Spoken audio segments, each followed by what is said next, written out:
the CAB, the Community Advisory Board, they've done a lot to expand my perspective and really keep me honest. And what I think is really cool about this board is that they can bring so many different perspectives. Kate Klosterman is someone I met when I was back in Minnesota doing my postdoc. You often think of dementia as a disease of aging, but again, it affects young people too.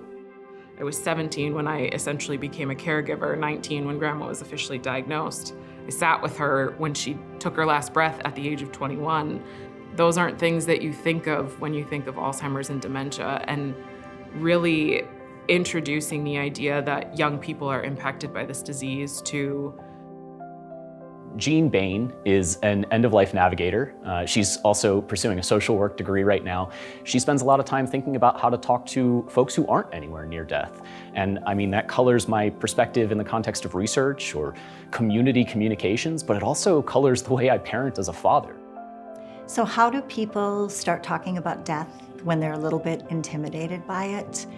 I think you just have to jump in. So the sooner you can start talking about it, especially with little ones, your little one, everyone's little ones, start talking about death, whether it's a spider on the sidewalk or a grandma.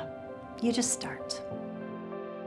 I met Carol through a mutual colleague, somebody who was working in the Minnesota hospice and palliative care space. I said, hey, do you know anybody who might be interested in this new board I'm putting together?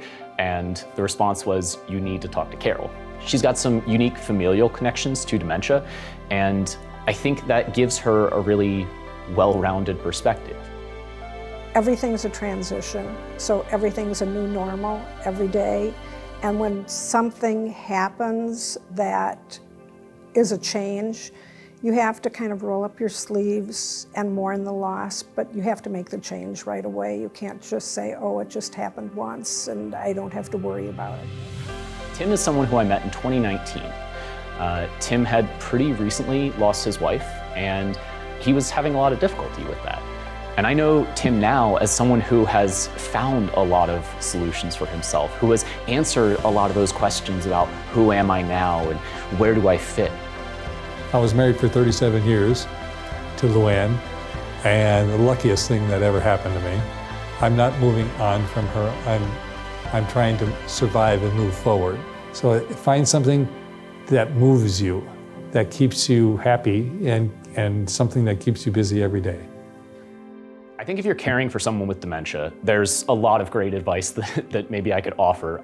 I will say everyone's situation is different, and I encourage you to be gentle with yourself. I encourage you to not get caught up in the, hey, something didn't go perfectly today, but instead to take a broader view of the great things that you're doing for somebody.